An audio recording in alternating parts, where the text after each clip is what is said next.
Hey there, Regina Antler here. See if we can get this music off. Regina Antler here, and it is time for the AI Spotlight. This week we are talking about courage, courage in your business. And, one of those things about courage in business is that it takes a lot of courage to do a lot of things, including maybe creating that message or something that you're a little bit nervous to create. Maybe you're reaching out to a client that is not doing what they're supposed to be doing, and you want to help them get done what they want to get done without feeling like you're being too pushy and pushing them away or making them feel bad or anything like that. And you need just a little bit of help because maybe you aren't the best worder for these types of communication. Maybe it's a conversation that you have to have with a client that just isn't working out for you. And maybe you need to fire a client and you're looking for the right words to say. Or there's all kinds of different things that come up in your business where you have to have these, we'll call them maybe uncomfortable conversations. This is where AI can come in very handy to help you out. So I'm going to do just one example today. I'm going to bring up my pal, Chatty. I am going to open up a temporary chat so that my Chatty doesn't interfere for, what it knows about me, because it knows me very, very well. And let's just say we're going to start with maybe it's something like you want to follow up to an email lead. You want to create an email to follow up with a lead that maybe it's been kind of like they said they were interested and then kind of like started ghosting you. So you're like, okay, is it me or did they just get busy or what's going on? I don't want to sound pushy. And you're not necessarily sure. You're a little nervous about sending that email out because you don't want to push them away.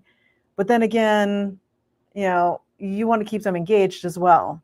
So let's use that as our example today. So I'm going to say I actually have some prompts that I made up here for this specific purpose, except for I'm going to actually change it up just a little bit.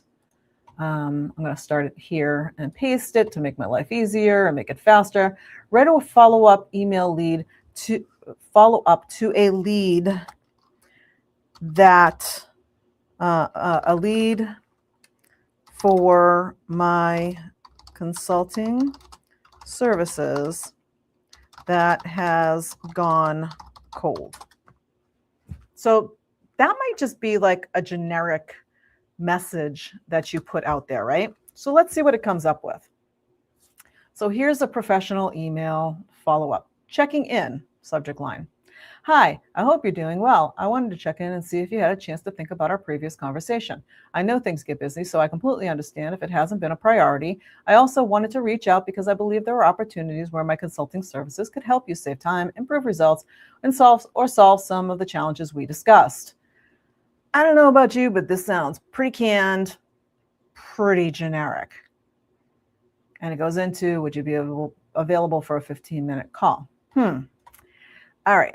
Let's change this up just a little bit. And I do have a prompt that I wrote out for this one, and we're going to use it as is. So see how this is like really super generic? It's good. But number one, does it sound like you? And number two, if you saw a subject line that says checking in, would you open it?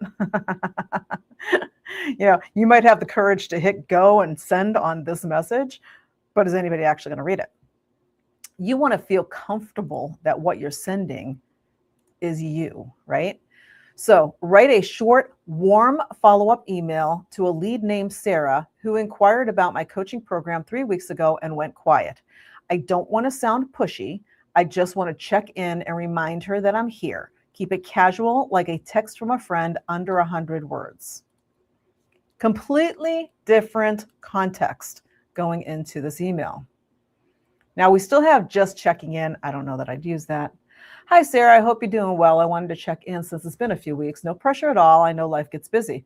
I was thinking about our conversation and wanted to let you know I'm still here if you have any questions or if you'd like to chat more about the coaching program. Whenever the timing feels right, I'd be happy to help.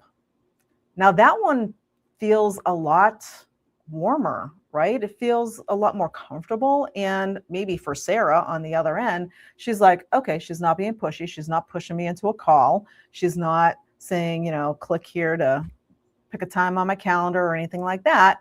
So it helps you be more confident and have the courage to send it out, knowing that you'll get a better response. Now, again, AI, ChatGPT, whichever you're using, whatever AI tool you're using to create your text copy, it's the starting point. It is not the final copy that goes out. That's where you come in. Never, ever, ever send it straight out from the AI. I mean, even if the AI really, really knows you, my ChatGPT knows me really well. And yet every single time I have it create something, I still go in and update it. And it knows my updates. So it actually keeps adjusting my voice, because I'll tell it, here's the one that I updated, and I'll put that in there. I said, remember this voice for future emails. So they get closer and closer, but I'm still doing tweaks inside of there to make it sound more like me. So if you're like me and you're writing lots of emails and lots of posts and lots of follow-ups, it could even be in a messenger chat, right? So you could create a messenger chat where it's like, it's not going to be a whole big thing like this, but you want to have that little one-liner that you're sending out maybe to a group or to an individual. And you want it to sound, professional, but warm and caring, maybe, depending on what the purpose of the message is. And you need to have the courage that when you hit that send button, you're not going, oh my God, why did I send that? So if you've ever done that, you know that feeling, right? So this one is so much nicer. However, I'm going to do this maybe just a little bit. I'm going to add this one little prompt that I like to play around with. And this is something that I do all the time if the message isn't quite the way I want it. Make this sound more like me. I'm direct, warm, and I use short sentences. So let's see what it does. So I like that, but now I'm saying, hey, let's do this. Checking in. It's been a few weeks since we talked, and I want to see how you're doing. No pressure at all. I know life gets busy. If you're still thinking about coaching, I'm here. If you have questions, want to talk something through, or you're ready to take the next step, just hit reply. Either way, I hope you're doing well. I like this version way better than this version, and this version was good. But see, all I did was say, make this sound more like me. So when it comes to these hard discussions that you have, maybe it's sending out something to a lead that has kind of ghosted you and you're not sure why. Was it me? Was it something I said? Or did life just get busy and they just get tied up and just completely zoned because I'm not top of mind for them? If that's the case, this works perfect. If you have something where it's like, you have a difficult client that you're working with and you need to craft something that you still want to keep warm and friendly. Maybe they've been a client for a while and you need to carefully and purposefully maybe let them know that maybe you're not the right person to help them moving forward. Then you have AI craft that for you. Because I don't know about you, I am not a wordsmith when it comes to some of the stuff. This is what I love AI for. AI starts it for me. And then I'm like, oh yeah, that's exactly how I wanted this to line up and how I wanted to say this. And then I go in and make it mine. I go in and add anything that I need to add, reword anything that I need to reword. So if I'm over here, I might reword, I might not put checking in. I might put the email something like, following up from our conversation or something like that, follow up from our conversation on this day or something like that. Something that's going to make Sarah here open the email and not just throw it into the trash bin, right? So you want to change it up for whatever it is. I don't know that I'd say take care. That's not what I normally say when I'm at the end. And I'm going to put my name there. Either way, I hope you're doing well. I might say, have a great day or something like that. I'm going to say something that I would say. So I'm going to change this up just a tiny bit. But now that email that I was going, okay, I've been putting it off, which is lack of courage, by the way. So we're talking about courage this week. So that's that lack of courage to actually create it and hit that send button. So I'm going to go create it now. Let AI do the heavy lifting of, okay, just put it together for me. And then, oh yeah, that's exactly how I want to say this. I love that. That sounds perfect. I'm going to change up a few little things. And then I am confident and I have the courage now to send this out, knowing that I did my best for what was going on. Whether she responds or not, that's another story. But I know I put my best foot forward as far as having the courage to actually send a follow-up for somebody who may end up coming in going, oh yeah, life did get busy. This was going on, that was going on. I meant to follow up with you. Yeah, when can we get started? She might become your best client, right?